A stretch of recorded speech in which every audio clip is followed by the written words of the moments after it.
Hello students, welcome for today's e-learning session of Shri GM Tunda Primary School, Standard 8, and the subject of the day is English.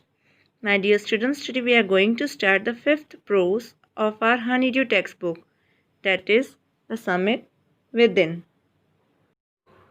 Students, this chapter has been given by Major H.P.S. Ahluwalia, who was a member of the first successful Indian expedition to Mount Everest in 1965.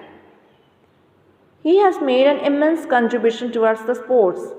And students, this prose deals with his feelings while he stood on the highest point in the world. It's all about climbing the summit and then more difficult task of climbing the summit within.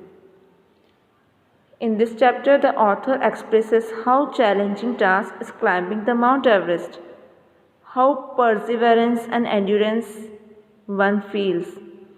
The writer was standing at the top of Mount Everest.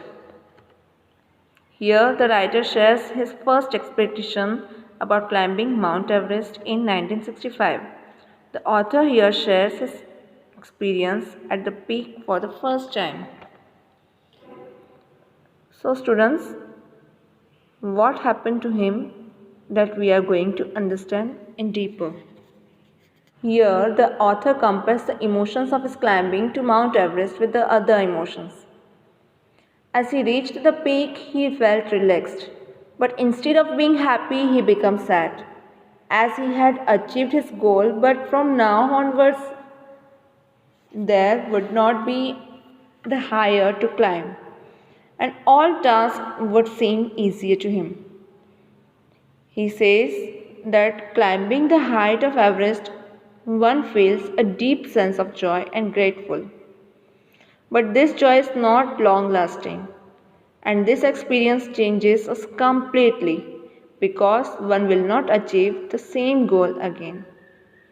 As the writer looks back after climbing the Everest, he could not help remarking about the summit of the mind. This is what the chapter is about, which is no less formidable and no easier to climb.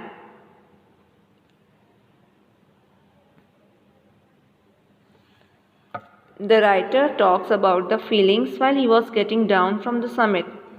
He felt why had he climbed Everest and why did the act of reaching the summit have such a hold on his imagination? The author thought whether his memories would fade away slowly. He started thinking about why people climb mountains. Man takes delight in overcoming obstacles.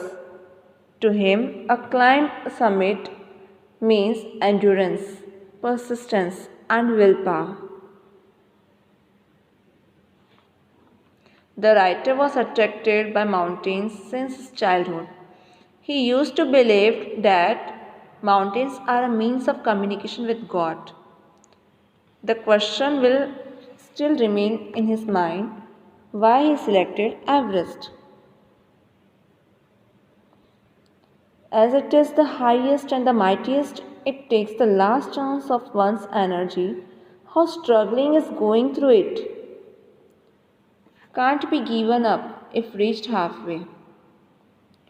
Also, returning is as difficult as the climbing. And when one reaches the destination, a feeling of victory and happiness is there.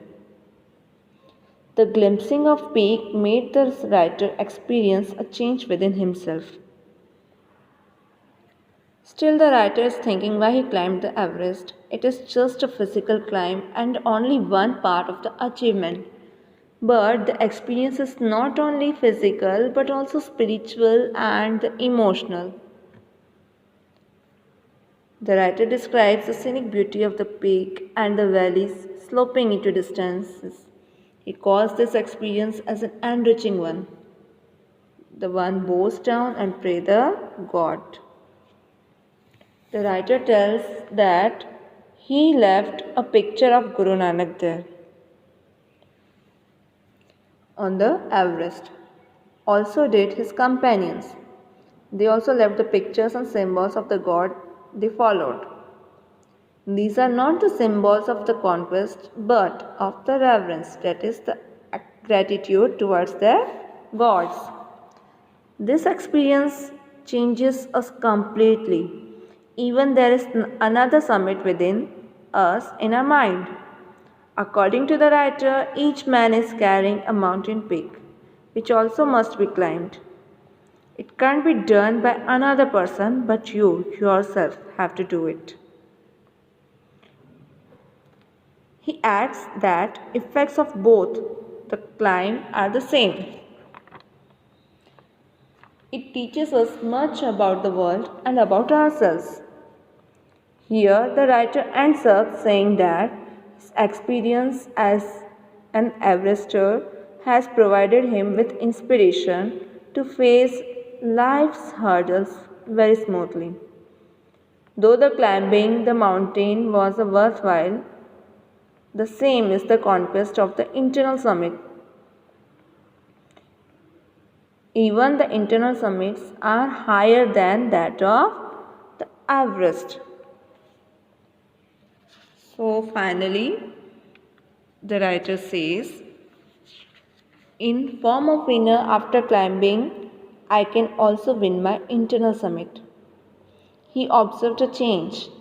He was sure that as he climbed the Mount Everest, such a height, he would climb the summit within as well. So, this was all about the chapter.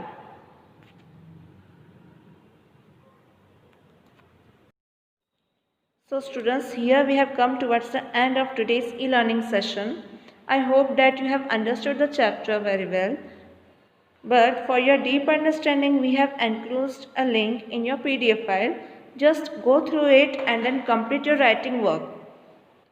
Thank you. Have a nice day.